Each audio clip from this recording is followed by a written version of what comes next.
Business ना तो आपको स्कूल में सिखाया जाता है, ना तो बुक्स में करके ही आता है। तो हम प्रोबेबिलिटी ऑफ सक्सेस इंक्रीज करना चाहते हैं। Your competitors weakness is your opportunity. Business और सेल्फ एम्प्लॉयमेंट में बहुत डिफरेंस है। You need to create a winning team. हम तो 1 रुपया भी नहीं डालेंगे और धंधा स्टार्ट करेंगे और किसी तरह से पैसा आएगा उसमें। You need to put food on your table. आज का वीडियो उन लोग के लिए जो खुद का बिजनेस स्टार्ट करना चाहते हैं। मैं इस वीडियो में अपने पर्सनल एक्सपीरियंसेस शेयर करूंगा, जो मैंने अपने करियर में और जो अपने स्टार्टअप्स की जर्नी में जो मैंने सीखा है वो मैं आपके साथ शेयर करूंगा इस वीडियो में। So stay tuned in this video till the end because you are going to learn lot of things from this video today. Okay, first thing first, we need to understand business का definition क्या होता है, क्योंकि यहां पे बहुत सारे लोग गलती करते हैं ये समझने में कि बिजनेस और सेल्फ एम्प्लॉयमेंट में बहुत डिफरेंस है। तो we intend to create business and not self employment. Alright, तो छोटा सा डेफिनेशन देता हूं आपको। It is a self sustaining system that is designed to solve problem for somebody and it should generate cash flow and eventually wealth for the business owner.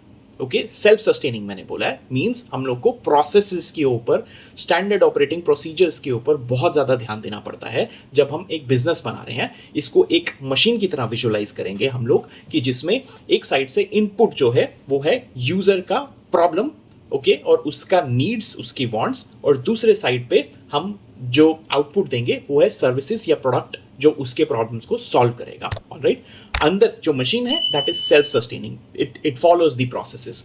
Important thing to note here is हम लोग को business के ऊपर काम करना है, ना कि अंदर। So we need to work on your business and not in your business, because when you are working on your business you get a holistic view of the complete business. पूरा समझ में आता है क्या हो रहा है। ऑलराइट, तो this is first thing that you need to understand, that there's a difference between business and self employment. Okay, otherwise मेरा जो पहला एक्सपीरियंस जो मैं शेयर करूंगा आपके साथ, my first startup was a training institute, जिसमें मैं खुद पढ़ा भी रहा था और लीड जनरेशन भी खुद कर रहा था। एंड बिकॉज मैंने वो सिस्टम क्रिएट नहीं किया जिसमें बाकी के लोग इस चीज़ के ऊपर काम कर सकते अलग अलग डिपार्टमेंट में, इसके लिए इवेंचुअली वो स्टार्टअप फेल हो गया and I realised I can not work without a team, I need to create a team for myself. Alright, next point पे चलते हैं अब इसके बाद। Once we have understood what is business, right, the next point is to understand हम क्या problem solve करने वाले हैं, ओके, और किसके लिए सॉल्व करने वाले हैं। दोनों चीजें इंपॉर्टेंट है, प्रॉब्लम क्या सॉल्व करना है और किसके लिए सॉल्व करना है। कस्टमर पर्सोना बनाना बहुत जरूरी होता है so that you have a clarity. Whole world can not be your customer at a particular point of time. आप जब स्टार्ट कर रहे हैं तो आप एक कस्टमर सेगमेंट को लेके स्टार्ट करते हैं कि ये कस्टमर के लिए मैं ये प्रॉब्लम सॉल्व करूंगा, राइट। सो प्रॉब्लम स्टेटमेंट जो है हमें एक्चुअली में समझना पड़ेगा, is it a vitamin or a pain killer, because people will be ready to pay for a pain killer not for the vitamin. Alright, इसका मतलब क्या है। एग्जाम्पल, मार्केट में बहुत सारे स्टार्टअप्स आते हैं, 10 में से 9 फेल हो जाते हैं। क्यों? क्योंकि बहुत सारे स्टार्टअप टेक्नोलॉजी, अगर स्पेसिफिकली टेक्नोलॉजी फील्ड में बात करें, टेक्नोलॉजी पहले बना ली जाती है, ओके, और उसके बाद वो टेक्नोलॉजी क्या प्रॉब्लम सॉल्व करेगी वो बाद में ढूंढा जाता है, and which is a wrong approach. You find a problem first and then you find a solution to that problem. Alright, so customer persona क्यों बनाना जरूरी है? क्योंकि ये अंडरस्टैंड करना है कि एक्चुअल में ये प्रॉब्लम है भी या नहीं, या ये हमें लग रहा है ये प्रॉब्लम है। बिकॉज अगर आपने कस्टमर पर्सोना डिफाइन कर लिया तो आप जाके वो कस्टमर से एक मार्केट रिसर्च कर सकते हो, मतलब एक छोटा सा इंटरव्यू रख सकते हो उस कस्टमर पर्सोना छोटा सा पहले समझते हैं क्या होगा। हम इसमें कस्टमर का एक पेपर पे लिख लेंगे, my customer is of this age group. एक एज ग्रुप डिफाइन कर लिया, जेंडर डिफाइन कर लिया, उसका लोकेशन डिफाइन कर लिया, उसका एजुकेशनल क्या होगा वो डिफाइन कर लिया, उसका स्पेंडिंग हैबिट्स, उसकी हॉबीज़, वो कौन से प्लेटफॉर्म पे एक्टिव होता है, सो दैट हमें अपनी मार्केटिंग स्ट्रैटेजीज भी फाइनलाइज करने में वो हेल्पफुल रहता है। कस्टमर पर्सोना वो कौन से वाले प्लेटफॉर्म पे अवेलेबल होता है, कौन से प्लेटफॉर्म से परचेज करता है, उसका spending power, it is very important, spending power customer का है या नहीं, because that will eventually help you to do the pricing strategy of your service और प्रोडक्ट। ये सब डिटेल्स में हम बात नहीं करेंगे because these are like pricing strategy, marketing strategy comes after you have started. Now what we are talking about in this video is only before you start, okay. तो हमने क्या किया, इसमें कस्टमर पर्सोना डिफाइन कर लिया एक छोटा सा quickly. It's there are lot of parameters that you need to define in customer persona. हम बहुत सारे सब पैरामीटर्स के बारे में बात नहीं कर रहे, छोटे से पैरामीटर्स की बात कर रहे हैं। हमने एक डिफाइन कर लिया और रैंडमली हमने लोगों से इंटरव्यूज किए और अंडरस्टैंड किया कि क्या ये कस्टमर का प्रॉब्लम है भी या नहीं। या हमें लग रहा है ये प्रॉब्लम है एक्चुअली। तो ये अंडरस्टैंड करना बहुत जरूरी है। Once you have identified yes your customer actually has that problem, they are ready to pay for that as well, the next point that you need to understand is how big is the problem. Okay, obviously you need to understand अगले 2-3 साल 4 साल आप जिस idea पे डालने वाले हो, क्या वो आइडिया उतना बड़ा भी है या नहीं। क्यों? मार्केट साइज जो एक होता है वो इंपॉर्टेंट क्यों है? वो इसलिए इंपॉर्टेंट है क्योंकि देखो आप बिजनेस करोगे, राइट? तो ऐसा तो है नहीं कि सारे स्टेप्स आपके पहली बार में ही करेक्ट हो जाएंगे, राइट? हम क्या कर रहे हैं, हम अपना probability ऑफ सक्सेस इंक्रीज करने की कोशिश कर रहे हैं, राइट? क्योंकि we know probability of success in business is less. क्यों? क्योंकि बिजनेस ना तो आपको स्कूल में सिखाया जाता है, ना तो बुक्स में, करके ही आता है।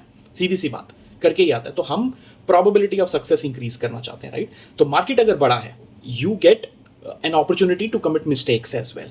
तो आप गलती करते हो, सीखते हो, उसको करेक्ट करते हो, फिर गलती करते हो, सीखते हो, करेक्ट करते हो, and eventually you make a product or a service which is actually solving the problem, right? So इसलिए मार्केट साइज बड़ा होना बहुत जरूरी है। You need to understand when we are building business, right? तो 2-3 साल 4 साल तो आपको डालना ही है उसके ऊपर minimum, right?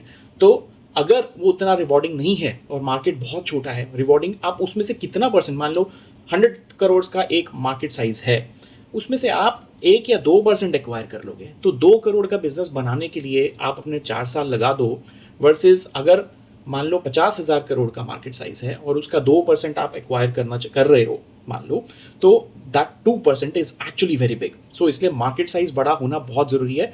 Plus that market should not be diminishing, basically expanding market होना चाहिए। स्मार्टफोन्स में जब कैमराज अच्छे इंट्रोड्यूस होने स्टार्ट हो गए, उस टाइम पे अगर कोई डिजिटल कैमरा लेके आता मार्केट में, सो प्रॉबेबली उसका सक्सेस उतना नहीं होता, क्योंकि मार्केट रिड्यूस हो रही थी। सभी तो डीएसएलआर नहीं लेंगे, प्रोफेशनल फोटोग्राफी नहीं करेंगे, तो मार्केट रिड्यूस होती है। आज की डेट में फॉर एग्जांपल जो कैमरा मैं यूज़ करता हूँ DJI का, DJI vlogging camera, that is what I use.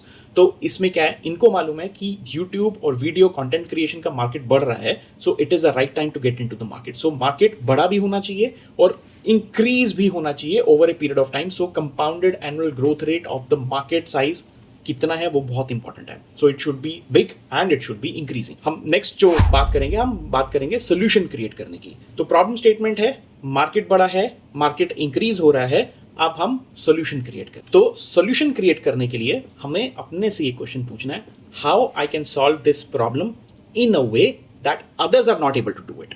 Okay, मेरा कॉम्पिटिटर उसको उस तरह से सॉल्व ना कर पाए जिस तरह से मैं कर पा रहा हूं।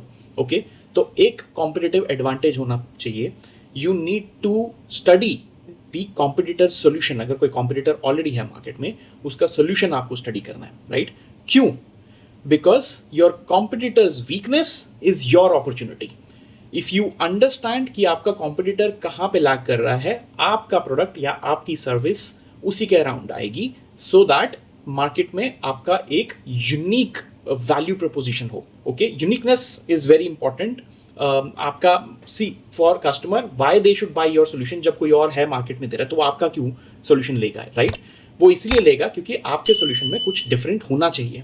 तो your competitor's weakness is your opportunity. Simple. Okay, so that is what you need to keep in mind when you are looking to create a solution to a problem that you have identified. Next step is execution. This is very important, most important thing, because this is where lot of businesses fail, right?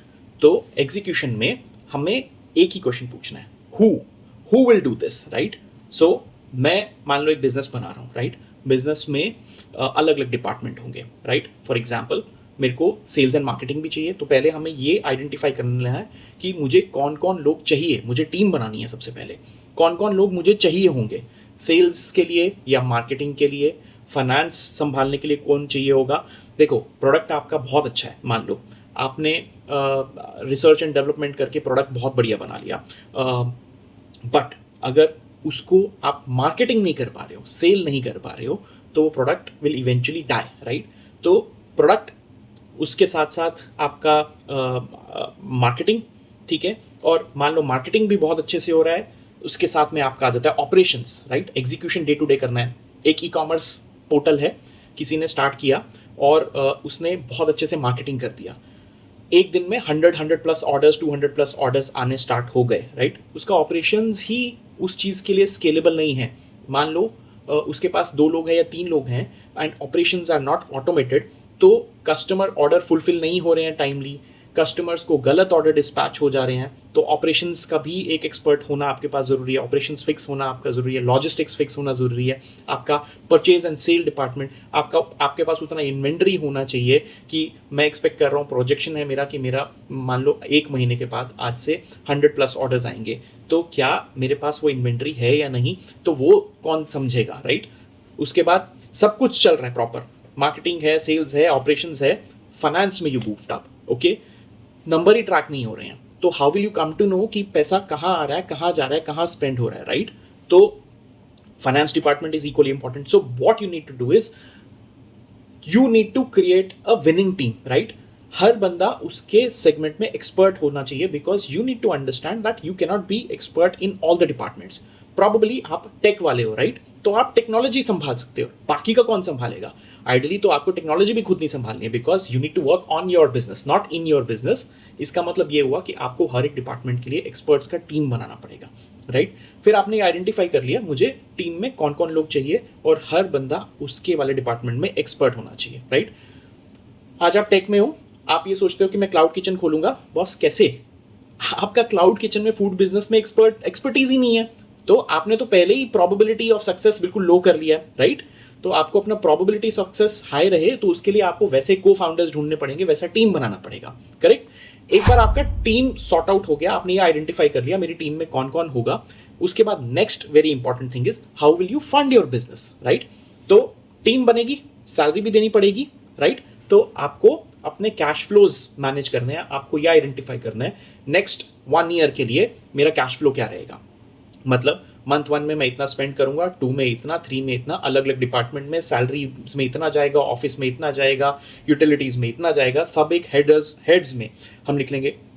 Software, मुझे Zoho खरीदना पड़ेगा या मुझे कोई और software खरीदना पड़ेगा, मेरा मार्केटिंग में वीडियोस बनाने पड़ेंगे या एडवर्टीजमेंट के लिए किसी और चीज़ पे, फोटोग्राफी पे स्पेंड करना है, जो भी करना है वो आप सारे एक्सपेंसेस जो होंगे आप लिखोगे और एक कैश फ्लो स्टेटमेंट बनाओगे कि इतना आउटगो हर मंथ में होने वाला है और किस तरह से वो इंक्रीज होगा, और उसके सामने इनफ्लो कितना आने वाला है वो भी हम लिखेंगे। तो इवेंचुअली कैश फ्लो पॉजिटिव और नेगेटिव हो वो आप लिखते जाओगे, हर मंथ का कहाँ आएगा और कहाँ से कैश फ्लो ब्रेक इवन कहाँ होने वाला है, वहाँ तक आप पूरा कैश फ्लो मान लो 1 साल का पूरा बना लेते हो, राइट। तो एटलीस्ट यू नो कि आपको कितना पैसा होना चाहिए आपके पास स्टार्ट करने के लिए। What is it called, capex, capital expenditure.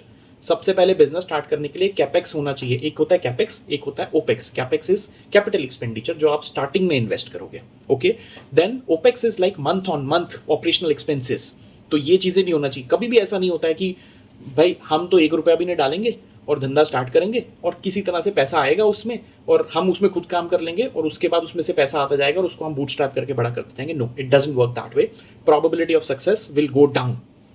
तो आपको इंपॉर्टेंट है अपना कैपेक्स समझना है, आपको अपना ओपेक्स समझना है और उसके बाद में एग्जीक्यूशन में आना है और पूरा ट्रिगर करना है। सब कुछ स्मूथ, स्ट्रीमलाइन, हर एक डिपार्टमेंट में उसके एक्सपर्ट या तो आपको फाउंडर्स लेके आओ और या तो आप टीम हायर करो, दोनों में से एक चीज़ हो सकती है, ठीक है। एक बार आपका कैश फ्लो सेटल हो गया, नेक्स्ट चीज़ फंड कैसे करेंगे बिजनेस को। इसके लिए हमें 2 चीज़ें समझनी है। कैपेक्स ओपेक्स समझ लिया हमने, अब 2 चीज़ें इंपॉर्टेंट है। या तो आप एक ऐसा बिजनेस बना रहे हो जो आप बूटस्ट्रैप करोगे, जो मतलब बिजनेस से पैसा आएगा उसको लगाते जाओगे over a period of time. आएगा, लेट्स से पहले 3, 4, 5 महीने में नहीं आएगा, 6 मंथ से आएगा लेट्स से, तो यू कीप ऑन री investing that, okay. So that is like cash flow based business. Cash flow आता है, आप री इन्वेस्ट करते हो, कैश फ्लो हुआ, री इन्वेस्ट किया, हो सकता है एक्सटर्नल फंडिंग की जरूरत पड़े। दूसरा होता है इक्विटी बेस्ड बिजनेस, ठीक है। कैश फ्लो वाले में डे 1 से your focus is on profitability, right, unit economics, हर चीज में प्रॉफिटेबिलिटी ढूंढते हो। इक्विटी बिजनेस में it is more about creating a value, brand. जैसे हम बात करेंगे अगर प्लेटफॉर्म बेस्ड बिजनेसेस की, जैसे प्लेटफॉर्म बेस्ड बिजनेस समझाते हैं, जोमैटो जैसे जो नेटवर्क इफेक्ट पे काम करते हैं, ओला उबर नेटवर्क इफेक्ट। मान लो ओला उबर में 5 ड्राइवर होते, ओके, और 10 कस्टमर होते या 100 कस्टमर होते, वो बिजनेस नहीं चल सकता है। तो उनको कैश बर्न करना पड़ता है, अपने ड्राइवर्स को इंसेंटिव्स देने पड़ते हैं, कस्टमर्स को they need to give discount so that वो जब तक नेटवर्क बड़ा ना हो, दोनों साइड, नेटवर्क के जो दोनों साइड हैं, customer as well as driver, वो दोनों आपके बने रहे प्लेटफॉर्म पे। और एक बार आपका प्लेटफॉर्म में नेटवर्क बड़ा हो गया, then your value unlocks. Same applies to Amazon, क्योंकि Amazon जैसा बिजनेस, मार्केट प्लेस जैसा बिजनेस किसके ऊपर चलता है? सेलर्स होने चाहिए, कस्टमर्स होने चाहिए, network effect. Food delivery business, Zomato जैसा, स्विगी जैसा, किसके ऊपर चलता है? डिलीवरी बॉयज होने चाहिए, कस्टमर्स होने चाहिए, and then on the other side in fact जो रेस्टोरेंट्स हैं वो होने चाहिए. Alright, so they need to give discounts, incentives to all the people involve in the network, right? तो वो इक्विटी बेस्ड बिजनेस होता है, जिसमें ऐसा नहीं कि उसमें प्रॉफिटेबिलिटी पे ध्यान नहीं दिया जाता है, बट उसमें ये चीज देखी जाती है that there has to be a road to the profitability. The business may not be profitable for let's say 10-15 years, but there has to be a road to profitability. Most of the big unicorns that are there mostly are these type of businesses जो network effect पे काम करते हैं, जैसे Facebook, right? WhatsApp, okay? Then you talk about big businesses such as Instagram, Swiggy, Zomato, Oyo, Airbnb. Funding a business के लिए आपको ये चीज़ समझना है कि आपका गोल एक regular sustaining cash flow generate करना आपका गोल है. मतलब आप एक बूटस्ट्रैप बिजनेस करना चाहते हो या एक इक्विटी बेस्ड करना चाहते हो, रिमेंबर, जिसमें बहुत सारा नेटवर्क बनाने की जरूरत है, राइट? तो आप बूटस्ट्रैप नहीं कर सकते हो, बिकॉज वो बिजनेस कभी प्रॉफिटेबल होने वाला नहीं है 10-15 साल तक. तो तब तक आपको एक्सटर्नल फंडिंग जैसे कि प्राइवेट इक्विटी से पैसा उठाना पड़ेगा, इन्वेस्टर से पैसा उठाना पड़ेगा, राइट? But road to profitability is very important. Proof of concept अगर इन्वेस्टर को दे दिया कि हाँ देखो ये छोटा सा चलाया है, चलता है, तो इन्वेस्टर फंड करने के लिए रेडी हो जाते हैं. Then most important, this is where most of the founders fail. One, singularity of focus. क्यों? आप बिजनेस करने निकले हो, आपका दाल रोटी सेटल नहीं है, okay? You need to put food on your table, okay? If your mind is over there कि यार मेरे को at the end of the day I need to put food on my table, how will you focus on your business, right? तो वो सब चीज़ें आपकी sorted होनी चाहिए पहले, and that is the reason it is very important that you know your cash flows as well. अगर आपका वो सॉर्टेड नहीं है तो आप फोकस कैसे करोगे? तो उसके लिए आप बहुत सारे दूसरे काम करने स्टार्ट कर दोगे, जिसकी वजह से जो आपका प्राइमरी बिजनेस है उसके ऊपर से पूरा फोकस हट जाएगा. So singularity of focus is very very important जब आप एक बिजनेस बनाना चाहते हो, एक स्टार्टअप बनाना चाहते हो, राइट? सेकेंड चीज जो आपको बहुत बहुत इंपॉर्टेंट रहेगी वो है discipline. You need to take the steps toward success every day. Every day you need to answer yourself कि आज क्या किया, ओके? आपको उसमें बने रहना है, ठीक है? बहुत सारे फेलियर्स भी मिल सकते हैं आपको, okay? But then you need to understand perseverance is very important. So you need to maintain that, keep on doing repeatedly, then only you will achieve success. Because ये चीज़ एक ऐसी है जो फेलियर के बाद ही समझ में आती है कि क्या गलत किया. And last but not the least, know when to stop. एक पॉइंट के बाद आके जब कुछ नहीं हो रहा है और आपको मालूम है कि जो आप एग्जीक्यूट करने वाले थे वो उस तरह से नहीं जा रहा है जैसे आप चाहते थे, और मार्केट का रिस्पॉन्स वैसा नहीं आ रहा है जैसा आपको लगता था आएगा, और आपके पास फंड्स ख़त्म होने को आए, आगे कुछ रास्ता नहीं दिख रहा है, आपको ये भी पता होना चाहिए कि कब स्टॉप करना है. Very important, because if you don't stop on time then possibility ये कि आप एक ऐसे आइडिया पे काम करते जा रहे हो जिसमें एक्चुअली में कोई दम ही नहीं है, ओके? तो know when to stop. Alright, I wish you all the best if you're thinking about starting the business.